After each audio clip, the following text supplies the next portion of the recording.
Hello guys, नमस्कार। Welcome to online ज्ञान by आनंद। तो साथियों, उत्तराखंड सामान्य ज्ञान के इस महा वन लाइनर सीरीज में मैं आनंद मेरा एक बार फिर से आप लोगों का स्वागत करता हूं।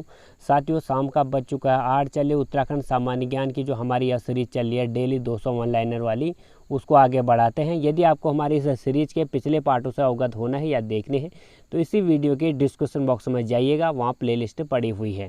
साथियों, आपको बता दें यह सीरीज आपकी आगामी जो परीक्षाएं होने वाली हैं यूके SSS UPSC, उन परीक्षाओं के लिए महत्वपूर्ण रोल अदा करने वाली है। चलिए बिना देरी के शुरू करते हैं। साथियों, आपको एक बात नोटिस मैं कर दूं, आपको आज बहुत ही महत्वपूर्ण मिलने वाला है। आज हम पढ़ेंगे इसमें जनजातियों से संबंधित वन लाइनर, यानी राज्य की जो हमारी 5 जनजातियां हैं उनसे संबंधित जितने भी वन लाइनर क्वेश्चन बनते हैं शॉर्ट आंसर में, वो आपको आज मिलने वाले हैं। तो पूरा वीडियो देखना साथियों, बहुत ही खास, बहुत ही इंपॉर्टेंट होने वाला है। चलिए पहले प्रश्न की ओर आपको, तो चलिए साथियों क्लास को हम आगे बढ़ाते हैं। पहला सवाल है, उत्तराखंड में कितनी जनजातियां हमें मिलती हैं और इनको कब जो है जनजाति घोषित किया गया? तो उत्तराखंड में मिलती हैं 5 जनजातियां और 1967 में अनुसूचित जनजाति इनको घोषित किया था। तो आपको पता होना चाहिए हमारे उत्तराखंड में जनजातियां हैं 5 और इनको अनुसूचित जनजाति का दर्जा मिला 1967 में।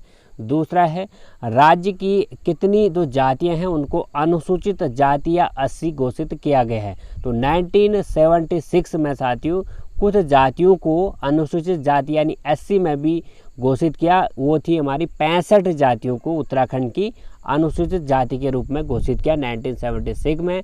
राज्य की सर्वाधिक जनसंख्या वाली जनजाति कौन है? तो राज्य की सबसे अधिक जनसंख्या वाली जनजाति है थारू, जो सर्वाधिक निवास करते हैं उधम सिंह नगर जनपद में, भी हम बताएंगे आपको।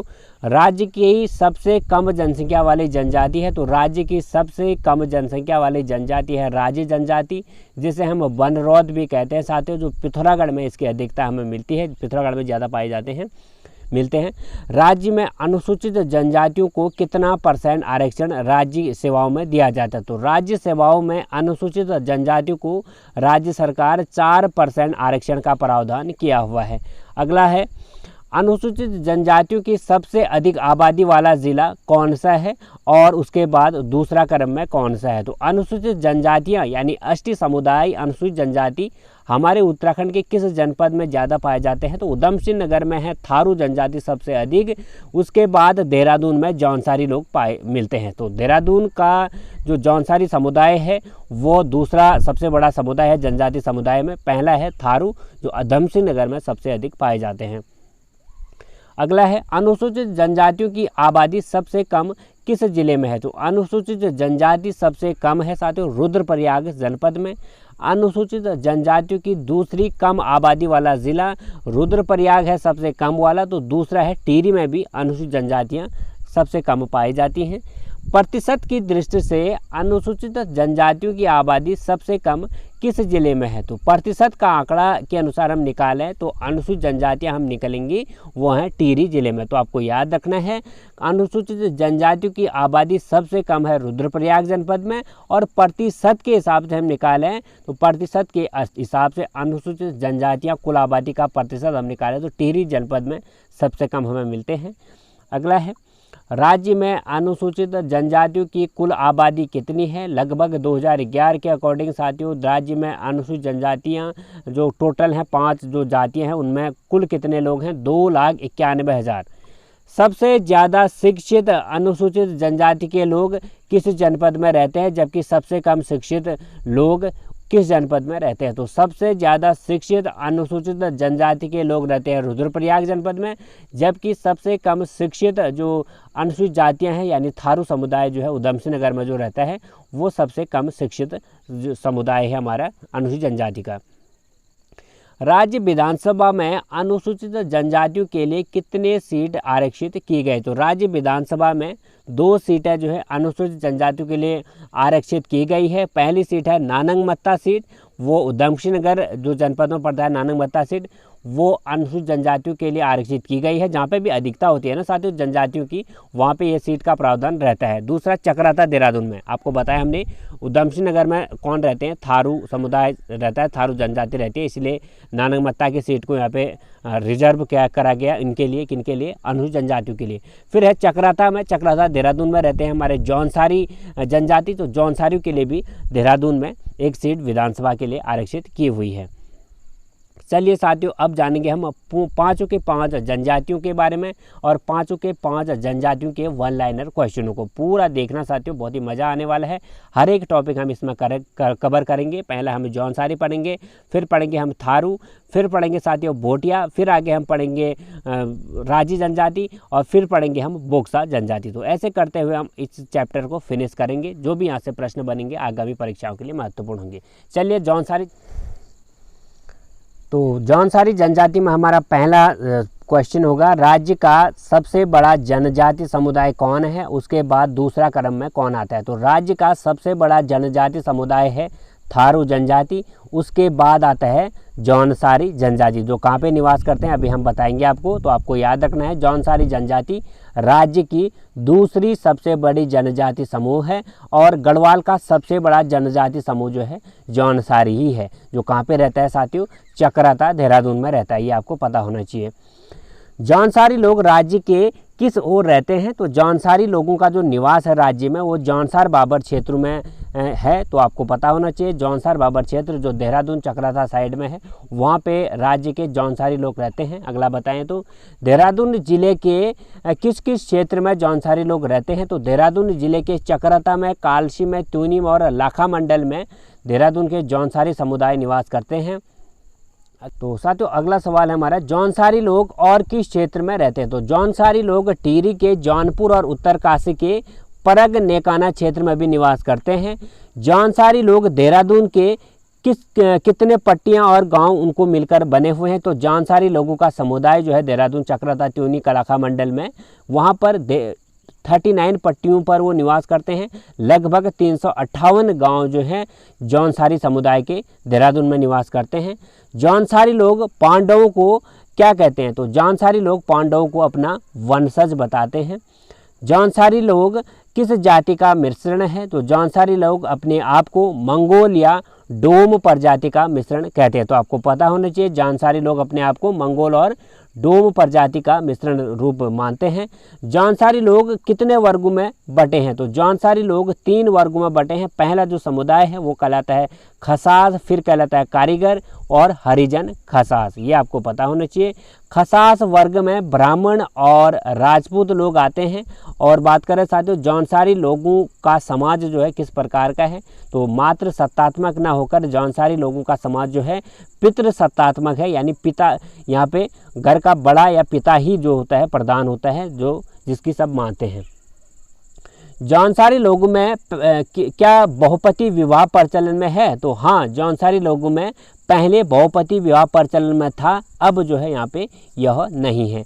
जौनसारी लोगों में वर्तमान में कौन कौन सी जो विवाह प्रथा है वो प्रचलन में है। तो जौनसारी लोगों में वर्तमान में बाजदिया, वेवाकी और बोई दोदिकी आदि प्रवाह जो हैं, ये जौनसारी समुदाय के विवाह के कुछ प्रथाएं हैं, वो अभी भी यहाँ पे हैं। बाजदिया जो है वो क्या है। तो बाजदिया साथियों सबसे शान शौकत वाला विवाह जौनसारी समुदाय में माना जाता है। जो अच्छे घर का होता है जौनसारी लोग वो क्या करते हैं, वाजदिया विवाह निकालते हैं। जो शान शौकत वाली विवाह होती है उसको वाजदिया कहते हैं। वेवाकी क्या होते हैं। वेवाकी होते हैं साधारण गरीब परिवार का विवाह, यानी जो गरीब लोग होते हैं, आर्थिक स्थिति इसकी कमज़ोर होती है, वो करते हैं वेवाकी विवाह। जिसकी आर्थिक स्थिति संपन्न होती है वो करते हैं वाजदिया विवाह। जौनसारी महिलाएं क्या पहनती हैं। तो जौनसारी महिलाएं पहनती हैं घाघरा। जौनसारी लोग अविवाहित लड़कियों को क्या कहते हैं। तो जो अविवाहित लड़कियां होती हैं साथियों जौनसारी समुदाय में, उसे कहते हैं ध्यांती, और ध्यांती या ध्यांती भी कहते हैं इसको हम। और विवाहित लड़कियां जो होती हैं जिनका विवाह हो जाता है उनको कहा जाता है रयांती। ध्यांती और रयांती नाम से इनको हम जानते हैं। अगला है जौनसारी लोग ऊन से बने पैजामा को क्या कहते हैं। तो जौनसारी लोग ऊन से बने पैजामा को कहते हैं जंगोली। जौनसारी लोग किस मुख्य देवता को मानते हैं। तो जौनसारी लोगों का मुख्य देवता है महासू देवता। जौनसारी लोगों का पवित्र तीर्थ स्थल कौन सा है? तो महासू देवता को समर्पित मंदिर है हनोल मंदिर। तो जौनसारी लोग अपना पवित्र तीर्थ स्थल हनोल को ही मानते हैं। जांगड़ा जो है क्या है? तो जांगड़ा महासू देवता को समर्पित एक त्यौहार है जिसको जौनसारी समुदाय मनाता है। जौनसारी के लोग विश्व त्यौहार या और कौन क्या मनाते हैं? तो जौनसारी लोग विश्व त्यौहार और बैसाखी भी मनाते हैं। आपको बताएं, दीपावली के अवसर पर जौनसारी लोग कौन सा नृत्य करते हैं? तो दीपावली के अवसर पर जौनसारी लोग वैला नृत्य करते हैं। विजयदशमी को जौनसार में क्या होता है? तो विजयदशमी को जौनसार में कहा जाता है पायता। तो आपको याद है पायता भी कहते हैं या पायता भी कहते हैं इसको, पायता। तो आपको पता होना चाहिए जो विजयदशमी हमारे वहाँ पे होती है साथियों, जो आपको पता होना चाहिए। तो जौनसारी लोग उसको कहते हैं पायता। पंचाई या दशहरा को यहाँ पांडव का त्यौहार कहते हैं। विश्व मेला वैसाखी के बाद कितने दिन तक चलता है? और बताएं तो साथियों, यह क्या जौनसार का सबसे बड़ा मेला है? हाँ जी साथियों, यह जौनसार का सबसे बड़ा मेला है हमारा विश्व मेला जो जौनसारी लोग मनाते हैं। यह बैसाखी के 4 दिन तक चलता है। अगला है साथियों, जौनसार में चावल से बने पापड़ को किस नाम से जानते हैं? तो जौनसारी लोग चावल से बने पापड़ को कहते हैं लाड़ू या साकुली। जौनसार में नुणाई त्यौहार किससे संबंधित है? तो जौनसारी लोग नुणाई त्यौहार को समर्पित करते हैं भेड़ पालकों को। तो भेड़ पालकों का त्यौहार होता है नुणाई त्यौहार जो सेलिब्रेट करते हैं जौनसारी समुदाय। अगला है, वीर केसरी का मेला कब लगता है और ये किसके जन्म या बलिदान दिवस के रूप में हम कहें तो कब मनाया जाता है? तो वीर केसरी का मेला लगता है 3 मई को चौलीधात में। आपको बता दें शहीद केसरी चंद के बलिदान दिवस के रूप में यह मेले का आयोजन जौनसारी समुदाय करता है। तो वीर केसरी का मेला कब लगता है? 3 मई को चौलीधात में शहीद केसरी चंद के अवसर पर यह मेला लगता है। बात करें साथियों, जौनसार में 2 तरह के मोड़ होते हैं। जौनसार में मछमोड़ या जतरिया मोड़ मेले प्रसिद्ध हैं। हारुल नृत्य और या परात नृत्य कहाँ पर प्रसिद्ध है? तो हारुल नृत्य और परात नृत्य करते हैं जौनसारी लोग। अगला है, पत्तेबाजी नृत्य दीपावली के कितने दिन बाद पुरुष लोग खेलते हैं? तो पत्तेबाजी नृत्य दीपावली के अवसर पर जौनसारी समुदाय करता है नृत्य। पत्तेबाजी नृत्य इसको कहते हैं। यह दीपावली के दूसरे दिन पुरुष लोगों द्वारा यह नृत्य किया जाता है। हारुल मांगल केदार छाया व विरसु क्या है? तो हारुल मांगल केदार छाया और विरासु जौनसार के प्रमुख लोकगीत हैं। अगला सवाल, जौनसारी लोगों के मामलों का निपटारा किस समिति के द्वारा किया जाता है? यदि जौनसारी लोगों पर कहीं झगड़ा फसाद हो गया तो उनको निपटारा करने के लिए किस नाम की समिति बनाई हुई ये आपको पता होना चाहिए। तो जौनसारी लोगों के मामलों का निपटारा खुमरी नामक समिति के द्वारा होता है जिसका मुखिया ग्राम का सबसे सयाना व्यक्ति होता है, सयाना होता है। जौनसार का वीर केसरी चंद आज़ाद हिंद फौज का सिपाही था जिसकी याद में 3 मई को हर वर्ष चौलीधात में मेले का आयोजन किया जाता है। तो आपको पता होना चाहिए आज़ाद हिंद फौज में सिपाही के रूप में कार्य किया था केसरी चंद जी ने। तो वीर केसरी चंद को फांसी कब दी गई थी? तो अंग्रेजों ने वीर केसरी चंद को फांसी की सजा सुनाई 3 मई 1945 को। जिस दिन उनको फांसी लगी 3 मई को, उन्हीं फांसी को देखते हुए साथियों, उनको इस बलिदान को देखते हुए जौनसारी समुदाय कहें या उत्तराखंड के लोग कहें, हर वर्ष 3 मई को चौलीधात में यह मेले का आयोजन करती है वीर केसरी मेला। जौनसार के संगीत के जनक किसे कहते हैं? तो जौनसार में संगीत के जनक कहलाते हैं नंदलाल भारती। इन्हें 2017 में लोक कला रत्न से भी नवाजा गया था। अगला है, जौनसार में राजनीतिक जन जागरूकता का जनक किसे कहते हैं? तो राजनीति जन जागरूकता इसकी शुरुआत की जौनसारी समुदाय में गुलाब सिंह के द्वारा। जौनसार के प्रथम कवि का नाम बताए। तो जौनसारी समुदाय से कवि भी बने साथियों, प्रथम कवि थे पंडित शिवराम। अगला है, फादर ऑफ जौनसार बाबर के नाम से कौन जाना जाता है? तो फादर ऑफ जौनसार बाबर के नाम से जाना जाते हैं भाव सिंह चौहान। जौनसार के आधुनिक कवि के कौन है? तो जौनसार के आधुनिक कवि हैं रतन सिंह जौनसारी। अगला है, देविका चौहान और कृपा जोशी जौनसार के किस क्षेत्र से संबंधित है? तो देविका चौहान कृपाराम जोशी जौनसार के समाज सेवी हैं। जौनसार में वायथा एक प्रकार की क्या विधि है? तो वायथा एक प्रकार की झाड़ फूड या उपचार की विधि है वायथा, तो आपको पता होना चाहिए। मनोज सागर एक जौनसारी गायक है। तो मनोज सागर का संबंध किससे है? तो मनोज सागर एक जौनसारी गायक है। जौनसारी लोगों का लोक नृत्य क्या है? तो जौनसारी लोगों का लोक नृत्य है वारदा नाटी। अगला है, ये हो चुका है हमारा जौनसारी समुदाय। अब आपको ले चलते हैं थारू जनजाति पर। साथियों बहुत ही खूब होगा आपका जनजाति वाला यह सीरीज पूरा देखना। थारू जनजाति की ओर आपको ले चले तो हमने आपको बताया था कि राज्य की जो सबसे बड़ी जनजाति है जनजातियों में वो है सबसे ज़्यादा आबादी वाली थारू जनजाति, उसके बाद आता है जौनसारी जनजाति। तो राज्य की सबसे ज़्यादा आबादी वाली जनजाति है थारू जनजाति। थारू लोग किस किस क्षेत्र में निवास करते हैं और अधिक कहाँ पे निवास करते हैं?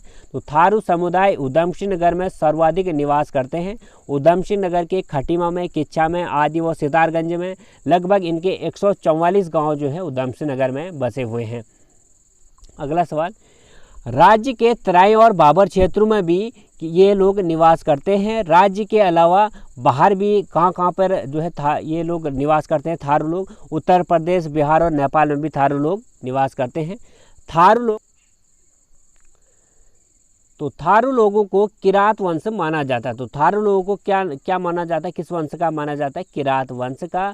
थारू लोग अपने आप को किसका वंशज बताते हैं? तो बट थारू लोग अपने आप को महाराणा प्रताप का वंशज बताते हैं।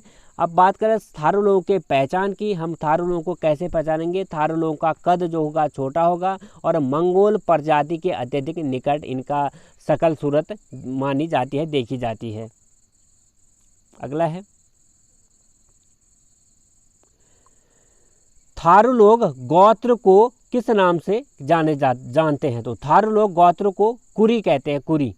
थारू जनजाति की प्रमुख उपजातियां कौन कौन सी हैं? तो थारू जनजातियों की कुछ उपजातियां भी है साथियों। कुरिया है, बड़वायक वायक और रावत है, वट्टा है, माहोते है और डहत है, आदि ये हैं थारू जनजाति की प्रमुख उपजातियां। थारू जनजाति के पुरुष जो थे किसके प्रतीक हैं? तो थारू जनजाति के जो पुरुष हैं साथियों चोटी रखते हैं, यानी हिंदुत्व के प्रतीक, ये अपने आप ये हिंदुत्व के रूप में जानते हैं हम इनको। थारू जनजाति के पुरुषों का परंपरागत वस्त्र क्या होता है? तो थारू जनजाति के जो पुरुष पहनते हैं साथियों वो पहनते हैं लंगोटी। थारू जनजाति का मुख्य भोजन क्या है? थारू जनजाति का मुख्य भोजन है चावल और मछली। थारू लोग चावल द्वारा स्वयं निर्मित मदिरा का क्या नाम बताते हैं? तो थारू लोग चावल द्वारा स्वयं निर्मित मदिरा को पीते हैं और जिसे वो जाड़ नाम से जानते हैं। अगला है, थारू जनजाति के लोग वनों में आखेट भी करते हैं, जिसे वे किस नाम से जानते हैं? थारू लोग जब जंगल में जाएंगे और आखेट करेंगे साथियों, यानी लकड़ी का कार्य करेंगे, तो जिसे वे खावर कहते हैं। खावर, लकड़ी की कार्य करने को, आखेट करने को खावर कहते हैं। थारू जनजाति में बदला विवाह प्रथा प्रचलन में था, लेकिन अब जो है यहाँ पे यह जो बदला विवाह था यह प्रचलन में नहीं है। अब यहाँ पे कौन सा विवाह प्रचलन में है? तो थारू जनजाति में बदला विवाह प्रचलन में नहीं है। अब जो यहाँ विवाह होता है 3 टिकटी प्रथा प्रचलित में है। 3 टिकटी प्रथा कौन समुदाय चलाता है, प्रचलित किया है? थारू जनजाति। किससे संबंधित है? थारू जनजाति के लोग विवाह की सगाई को किस नाम से जानते हैं? तो थारू जनजाति के लोग विवाह की सगाई जो रस्म होते हैं उसको अपना पराया नाम से जानते हैं। तो आपको पता होना चाहिए थारू जनजाति के लोग विवाह की सगाई रस्म होती है उसको अपना पराया के नाम से जानते हैं। अगला है, विवाह की तिथि तय करने वाली रस्म को ये थारू लोग किस नाम से जानते हैं? तो विवाह की तिथि जब तय होती है थारू लोग की, उसको ये लोग रस्म जो होती है इसको कहते हैं बात कट्टी हो गई, यानी रस्म यहाँ पे हो गई है। थारू जनजाति के लोगों का विवाह प्राय किस महीने और किस दिन होता है? थारू लोग जब अपने विवाह को शुभ मानते हैं साथियों, प्राय जब माघ या फुलोरा दूज को जब विवाह होता है, माघ में या फुलोरा दूज को, तो थारू जनजाति के लोगों का विवाह शुभ माना जाता है।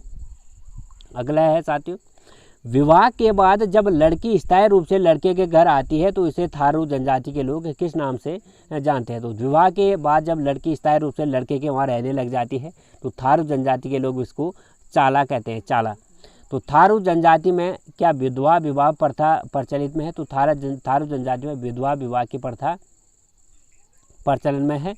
विधवा विवाह में कौन सा भोज दिया जाता है? तो विधवा विवाह में दिया जाता है लठ भरुआ भोज। तो थारू जनजाति में पुरुषों को भोजनालय में जाने का अधिकार नहीं है। अब बता दें आपको, थारू जनजाति में महिलाएं ही जो है भोजनालय में जाती हैं, पुरुषों को वहाँ पे भोजनालय में जाना अलाउ नहीं है। थारू जनजाति समाज पितृसत्तात्मक है या मातृ सत्तात्मक है? तो थारू जनजाति का समाज मातृ सत्तात्मक है। थारू जनजाति किस धर्म को मानते हैं? तो थारू जनजाति हिंदू धर्म को मानते हैं तथा वो किन देवताओं की पूजा करती है? खड़का भूत और नगरियाई देवी देवताओं की पूजा करते हैं। और थारू जनजाति हिंदू धर्म को मानते हैं, खड़का भूत और नगरियाई देवी देवताओं की पूजा करते हैं। अगला है साथियों, थारू जनजाति के लोग किन देवताओं की और पूजा करते हैं? तो थारू जनजाति के लोग काली माता की, भूमिया की, कारो देवी की, देव देवताओं की पूजा ये लोग करते हैं। थारू जनजाति के लोगों का प्रमुख त्यौहार कौन सा है जो वो बैसाख माह में मनाते हैं? तो बैसाख में मनाते हैं थारू लोग वजहर त्यौहार, जो उनका प्रसिद्ध और प्रमुख त्यौहार है। तो थारू जनजाति के लोग दीपावली को किस पर्व के रूप में मनाते हैं? थारू जनजाति के लोग दीपावली को शोक पर्व के रूप में मनाते हैं। थारू जनजाति के लोग होली को कितने दिन तक सेलिब्रेट करते हैं? तो थारू जनजाति के लोग होली को 8 दिनों तक सेलिब्रेट करते हैं। थारू लोग होली के अवसर पर कौन सा नृत्य करते हैं? तो होली इनका प्रसिद्ध और प्रमुख त्योहारों में से एक आता है। होली के अवसर पर थारू लोग खिचड़ी नृत्य करते हैं। तो खिचड़ी नृत्य किससे संबंधित है? थारू लोगों से। थारू जनजाति के लोग स्थायी कृषक और पशुपालक होते हैं। साथियों, ये हो गए हमारे 2 जनजातियाँ। जौनसारी हमने आपको बता दिया, थारू हमने आपको बता दिया, 3 और बची। और तीसरी ओर आपको ले चलते हैं, भोटिया जनजाति। भोटिया जनजाति अपने जो है किस वंशी हैं? तो भोटिया जनजाति है किरात वंशी, या इनको हम अर्ध घुमंतु जनजाति भी कहते हैं। भोटिया जनजाति के लोग अपने आप को क्या मानते हैं? तो भोटिया जनजाति के लोग अपने आप को खस राजपूत कहते हैं। भारतवर्ष को सोने की चिड़िया कहलवाने में जो है भोटांतिकों की प्रमुख भूमिका है। सोने की चिड़िया हम इसलिए कहते हैं साथियों, क्योंकि भोटिया लोग व्यापारिक तरीके से यहाँ पे व्यापार करते थे। और आप लोगों को पता होगा साथियों, हम हिस्ट्री वाले चैप्टर में आपको पढ़ा चुके हैं कैसे दर्रों से जाकर यहाँ से व्यापार होता था, तिब्बत से व्यापार होता था, चाइना से व्यापार होता था। बट 1962 में जब भारत और चीन का युद्ध हुआ, ये जो व्यापार थे सारे, जो हुनिया व्यापार होता था, वो सारा नष्ट हो गया था। अगला है, भोटिया लोग 1962 से पहले कहाँ और कब किस दर्रे से व्यापार करते थे? तो 1962 चीन युद्ध से पहले तिब्बत से व्यापार होता था। तो किस दर्रे से? नीति, माणा, दारमा आदि दर्रों के माध्यम से ये लोग वहाँ पे व्यापार करते थे। भोटिया महाहिमालय की सर्वाधिक आबादी वाली जनजाति है।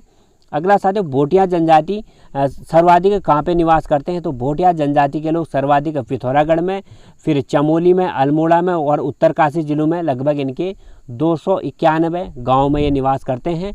चमोली में जो निवास करते हैं साथियों भोटिया, वो किस उपजाति है इनकी? चमोली में जो निवास करते हैं भोटिया वो हैं मारछा और तोलछा भोटिया। और पिथौरागढ़ में जो निवास करते हैं भोटिया वो हैं सौका, जोहारी, चौंदासी और दरमिया। ये इसकी उपजातियां हैं, या आप कहोगे कि इस प्रकार के भोटिया यहाँ पे पाए जाते हैं। तो उत्तरकाशी में जो भोटिया पाए जाते हैं वो पाए जाते हैं जाड़ भोटिया। भोटिया जनजाति की अन्य उपजाति कौन सी है? तो भोटिया जनजाति की कुछ अन्य उपजातियां भी है, जैसे ब्यासी, जेठरा और छापड़ा। भोटिया जनजाति की 10 उपजातियां राज्य में निवास करती हैं। भोटिया जनजाति तिब्बती और मंगोल का मिश्रित रूप है। भोटिया जनजाति के ग्रीष्मकालीन आवास को क्या कहते हैं? तो भोटिया जनजाति साथियों अपने भेड़ बकरियों को चराने के लिए ग्रीष्मकाल में अपना ऋतु प्रवास करते हैं। और आपको बता दें, भोटिया जनजाति के ग्रीष्मकालीन आवास को मैत कहते हैं, और भोटिया जनजाति के जो शीतकालीन आवास होता है उसको मुनसा कहा जाता है। भोटिया जनजाति पूर्ण रूप से पशुपालन में भी इनकी रुचि होती है। तो भोटिया जनजाति पशुपालक जनजाति है।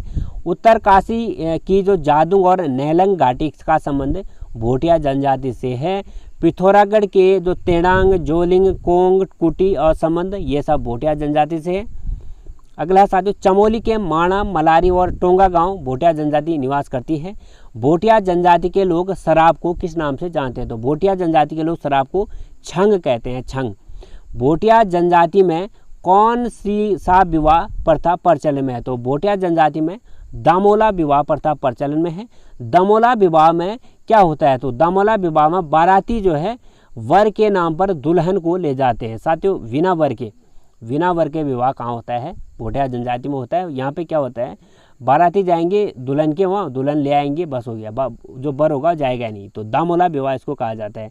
भोटिया लोग विवाह को क्या कहते हैं? विवाह को यहाँ पे विवाह नहीं कहा जाता है, दामी कहा जाता है। अगला है साथियों, भोटिया जनजाति में दूसरी विवाह प्रथा को किस नाम से जाना जाता है? तो भोटिया जनजाति में दूसरी जो विवाह प्रथा है उसको कहते हैं तत्सत।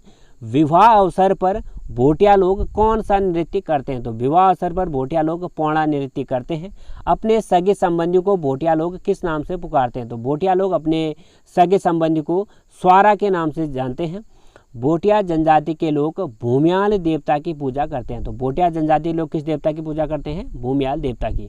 अगला है, भोटिया लोग ग्वाला, कैलाश पर्वत, नंदा देवी, हाथी पर्वत इनकी पूजा अर्चना भी करते हैं। घंटाकर्ण की पूजा बुग्यालों में चरने वाले पशुओं की रक्षा के लिए करते हैं। अगला है साथियों, साई देवता की पूजा भोटिया लोग क्यों करते हैं? तो साई देवता की पूजा खोए पशु को पता लगाने के लिए ये लोग करते हैं। तो आपको पता होना चाहिए, साई देवता की पूजा खोए पशु का पता लगाने के लिए किया जाता है। अगला है, भोटिया जनजाति के लोग पशु की रक्षा के लिए किसकी पूजा करते हैं? तो भोटिया जनजाति के लोग पशु की रक्षा के लिए सिद्धवा और विधवा देवता की पूजा करते हैं। अगला, तो विपत्ति के समय भोटिया लोग तिब्बती देवी देवताओं की भी पूजा करते हैं। जब अत्यधिक विपत्ति आ जाती है तो तिब्बती से इनका संबंध होने के कारण, क्योंकि पहले से व्यापार होता था तो पूजा अच्छा व्यापार होने के कारण मेल मिलाप भी अच्छा बढ़ गया था। तो तिब्बती देव देवताओं को भी भोटिया समुदाय मानता है और तिब्बती देवताओं की पूजा भी होती है।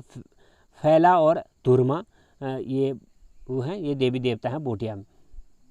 भोटिया जनजाति के लोग मृतक की शांति के लिए कौन सा संस्कार करते हैं? तो गवन संस्कार संबंधित है भोटिया जनजाति से, जो मृतक की शांति के लिए किया जाता है।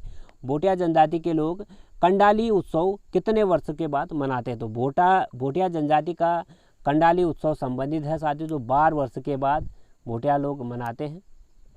भोटिया जनजाति का मुख्य वाद्य यंत्र क्या है? तो भोटिया जनजाति का मुख्य वाद्य यंत्र है हुड़का।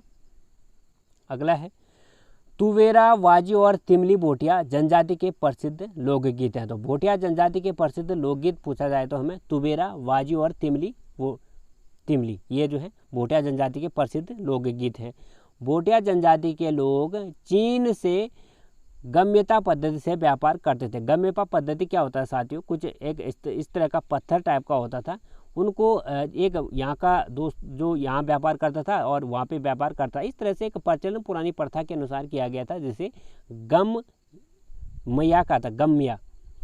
उत्तरकाशी में जो रहने वाले जाड़ हैं, जो भोटिया की एक जाति है, जाड़ लोग कहाँ रहते हैं? उत्तरकाशी में। अपने आप को किसका वंशज मानते हैं? तो उत्तरकाशी में जो रहने वाली भोटिया जाड़ लोग हैं वो अपने आप को जनक का वंशज बताते हैं।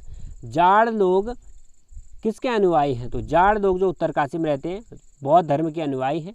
जाड़ों की जो बोलचाल की भाषा है वो क्या है? तो जाड़ जो उत्तरकाशी में रहते हैं साथियों, उनकी जो भाषा है वो है रोम्बा। लोहसुर और सुरगैन जाड़ लोगों का मुख्य त्यौहार है। जो उत्तरकाशी में जो भोटिया की एक उपजाति रहती है, कहो आप, वो रहते हैं जाड़ भोटिया जो रहते हैं साथियों उत्तरकाशी में, वो लोग अपना के त्यौहार भी मनाते हैं, जिसे लोहसुर और सुरगैन भी कहते हैं। वो लोग जाड़ लोगों का जो ब्राह्मण कार्य करते हैं उसे लामा कहते हैं। जो जाड़ लोगों का जो ब्राह्मण होता है, जो ब्राह्मण का कार्य करता है, उसे वे लोग लामा कहते हैं। लोहसुर त्यौहार बसंत पंचमी को मनाया जाता है। तो लोहसुर त्यौहार जो मनाते हैं जाड़ लोग, वो बसंत पंचमी के अवसर पर मनाते हैं। तो 3 जो है उपजातियाँ जातियाँ हो गई हमारी जनजातियाँ। अब बात करते हैं बुक्सा जनजाति की। बुक्सा लोग जो है उधमसिंह नगर के बाजपुर, काशीपुर और नैनीताल, रामनगर में वास करते हैं। साथ ही उधमसिंह नगर और नैनीताल में बुक्सा बहुल क्षेत्र को बुक्साड़ कहा जाता है। तो बुक्सा जो जनजाति रहती है साथियों सर्वाधिक जो है यहाँ पे रहती है उधमसिंह नगर और नैनीताल में, इसीलिए इस क्षेत्र को बुकसाड़ कहा जाता है। बुक्सा लोग जो होते हैं, बोक्सा लोग खुद को पंवार वंशी राजपूत बताते हैं। बोक्सा लोग सर्वप्रथम कहाँ पे बसे थे? तो बोक्सा लोग सर्वप्रथम चंपावत के बनबसा में बसे हुए थे। बोक्सा लोग ग्राम किसकी पूजा करते हैं? तो बोक्सा लोग ग्राम खेड़ी देवी की पूजा करते हैं। तो बोक्सा लोग किसकी पूजा करते हैं? खेड़ी देवी की। बोक्सा लोगों की कितनी उपजातियां हैं? बोक्सा लोगों की 5 उपजातियां हैं। तो देहरादून में जो बोक्सा रहते हैं वो किस उपजाति के रहते हैं? तो महर बोक्सा रहते हैं देहरादून में। बुकसाड़ के जो बोक्सा साकरिया है उसको देवता की पूजा करते हैं। बुकसाड़ के बोक्सा जो है साकरिया देवता की पूजा करते हैं। अगला है साथियों, बोक्सा जनजाति में जादू टोना और तंत्र मंत्र का अधिक प्रचलन है। जो तंत्र मंत्र जानता है साथियों बोक्सा लोग उसको क्या कहते हैं? भरारे कहते हैं। यानी जो तंत्र मंत्र जानता है ना बोक्सा जनजाति का एक व्यक्ति, उसे वे लोग भरारे कह के पुकारते हैं। अगला है, काशीपुर की जो चामुंडा देवी है बोक्सा लोगों की सबसे बड़ी देवी है। तो काशीपुर की जो चामुंडा देवी है बोक्सा लोगों की सबसे बड़ी देवी है। बोक्सा जनजाति में बिरादरी पंचायत होती है जो न्याय और कानून व्यवस्था की उत्तरदायी है। बिरादरी पंचायत व्यवस्था किस उपजाति से, किस जनजाति की है? तो बोक्सा जनजाति के लोग बिरादरी पंचायत रखते हैं साथियों जो न्याय और कानून व्यवस्था के लिए उत्तरदायी है।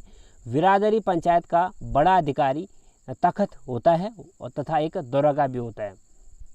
अगला है साथियों, बोक्सा जनजाति का प्रमुख त्यौहार का नाम बताएं। तो चैती जो काशीपुर में लगता है साथियों, चैती का मेला, वो है बोक्सा जनजाति का सबसे प्रमुख त्यौहार। बोक्सा लोग हुल्का और ज्वालपा देवी की पूजा करते हैं। किसकी पूजा करते हैं? हुल्का और ज्वालपा देवी की। बोक्सा लोग गांव को किस नाम से जानते हैं? तो बोक्सा लोग गांव को कहते हैं मांजरा। तो साथियों एक ही जाति अब हमारी बची जनजाति, वो बची राजी जनजाति। राजी जनजाति के बारे में कुछ नहीं है साथियों। ये जनजाति जो है अभी भी हमें कहीं कहीं पर मिलती है साथियों, क्योंकि इनकी जनसंख्या बहुत ही कम है। ज़्यादातर हम पिथौरागढ़ में इसकी ये जनजाति के निवास करते हैं व्यक्ति। राजी जनजाति के लोग पिथौरागढ़ के धारचूला डेडीहाट विकासखंडों में लगभग 7 गाँव में निवास करती है। राजी जनजाति को किस नाम से जानते हैं? तो राजी जनजाति को बनरौत या जंगल का राजा भी कहते हैं। राज्य की सबसे कम आबादी वाले जनजाति का नाम बताएं। तो राजी जनजाति है राज्य की सबसे कम जनजाति वाली जनसंख्या वाली। राजी जनजाति के लोग किस कला से निपुण है? तो काष्ठ शिल्प यानी लकड़ी में पारंपरागत हैं साथियों, काष्ठ कला में निपुण हैं राजी जनजाति के लोग। राजी जनजाति की जो भाषा है वो क्या है? तो राजी जनजाति के लोग बोलते हैं वो मुंडा भाषा बोलते हैं। तो राजी जनजाति के जो आवास होते हैं उनको क्या कहा जाता है? तो राजी जनजाति के जो आवास होते हैं उनको रौत्यूड़ा कहा जाता है। राजी जनजाति में पहले पलायन विवाह प्रचलन में था, हालांकि अब जो है यहाँ पे भी नहीं रहा साथियों। पलायन विवाह में क्या होता था? लड़की जो है एक वहाँ पे भगा ले जाता था लड़का। राजी जनजाति के लोगों में विवाह 1-2 परिवार के बीच समझौता माना जाता है। राजी जनजाति के लोगों में विवाह से पूर्व सांग जागी व पीठा संस्कार प्रथा संपन्न होती है।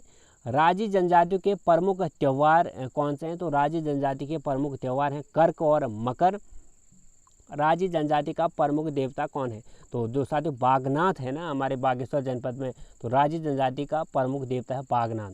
राजी जनजाति के लोग और किन किन देवताओं की पूजा करते हैं? राजी जनजाति के लोग गणनाथ की पूजा करते हैं, मलेनाथ की, छुरमल देवता की, मल्लिकार्जुन देवता की, इनकी पूजा करते हैं। तो राजी जनजाति में कौन सा विवाह प्रचलन में है? तो राजी जनजाति में अभी भी मूक विनिमय प्रथा प्रचलन में है। राजी जनजाति के लोग कौन सी खेती करते हैं? तो राजी जनजाति के लोग झूम विधि से खेती करते हैं। राजी जनजाति के लोगों की संख्या कम होने का कारण क्या है साथियों? कुपोषण इनका एक मुख्य कारण माना जाता है। राजी जनजाति के लोग रिंग डांस करते हैं। तो राजी जनजाति के लिए कौन सा डांस करते हैं? Ring dance. तो साथियों ये हो चुके हमारे आज की उत्तराखंड की जनजातियाँ। फिर मिलूंगा मैं उत्तराखंड सामान्य ज्ञान की एक न्यू सीरीज के साथ आपके सम्मुख। तो बने रहेगा हमारे चैनल के साथ। नए हो तो सब्सक्राइब करें और नए यदि आपको सीरीज हमारी अच्छी लगे तो लाइक करें और अपने दोस्तों को जरूर हमारे चैनल के साथ जोड़ें। धन्यवाद वीडियो के अंत तक बने रहने के लिए। जय देवभूमि, जय उत्तराखंड।